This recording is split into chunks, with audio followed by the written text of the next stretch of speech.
In a world where everything has gone to shambles and society has turned to the crime of sacred artifacts, it is of no question that we must defend our school's prized mummified troll. This is a very strange artifact you give me, Mr. Layman, but an artifact nonetheless. An artifact that must be defended from the populous amounts of troll thieves. Now, I've done some brainstorming on my little notebook here, but I've decided after a little while to set some restrictions for myself. Number one, I cannot kill the intruder. So, number two, the intruder should not be able to touch the troll at all. And for the added challenge, if I weren't in enough pain already, I have decided to keep the total cost of my electronics under $100. Let's do this. As you can see, here is our school. Paybath, home of troll. This is the troll room here.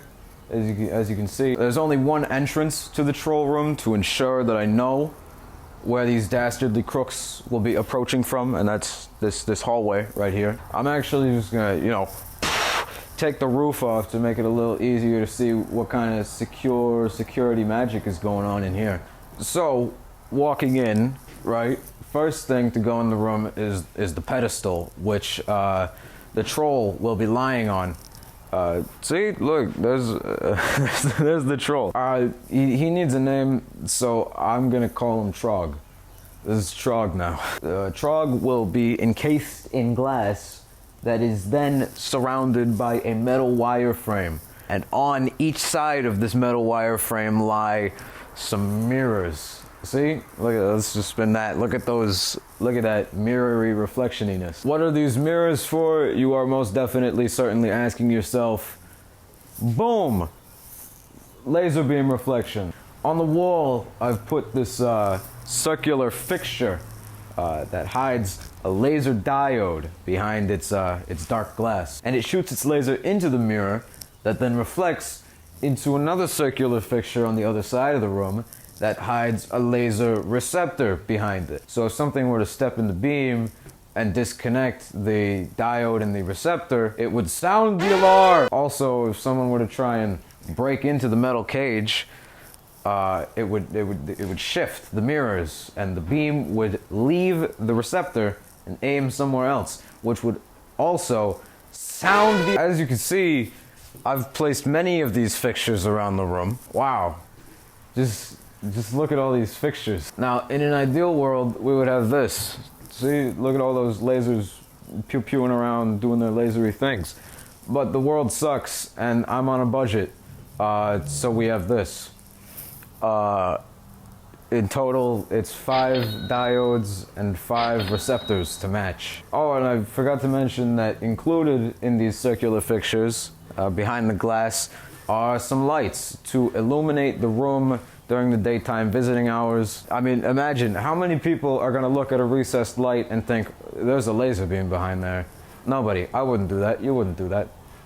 I suppose I would, though, because I did. I'm a genius. Now, I hear you thinking, the extra stealthy scallywag might just wander in and sneak past the lasers and delicately make their way into the metal cage without shifting the mirrors in any which way. Now, of course, being the genius that I am, I have thought of this and taken measures to counter this. If you'll look up in the corner, boom! Infrared camera. Now, just one of these little guys up in the corner of the room will be able to scan the room and see all the big old blobs of heat that make their way in. See, look at me. I'm a blob of heat. And by this point, you should know what happens if it detects one of these blobs of heat. It sounds... Now, you might be thinking that the camera is a very obvious piece of security equipment compared to my expert hiding of the lasers. But that's where you're wrong. If anyone asks, just tell them it's a speaker. And to really sell this point, have some smooth jazz playing in the room the entire day. Now, it's time for more lasers. How will we be incorporating these lasers all sneaky-like? By using the very popular pieces of interior design to our advantage. 1/4 meter by 2 meter mirrors.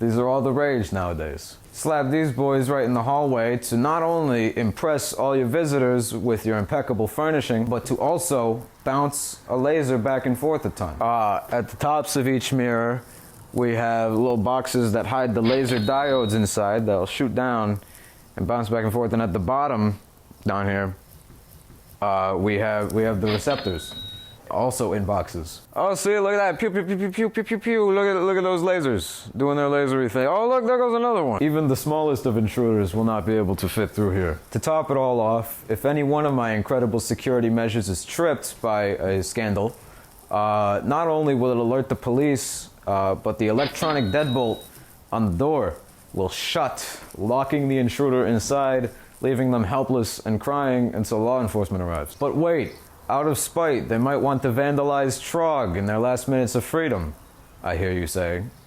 But fear not, let's just move these out of the way. Fear not, for I have implemented a trapdoor underneath Trog that will open upon detection of the intruder. This drops Trog onto a cushion to ensure that he is not harmed in any way. A motor will then close the trapdoor back up, and another one of the electronic deadbolts will lock, preventing the intruder from breaking their way in and laying their filthy, scandalous bandit hands on my Trog. So, my amazing, incredible, unbeatable, amazing security system must come at a high price, right?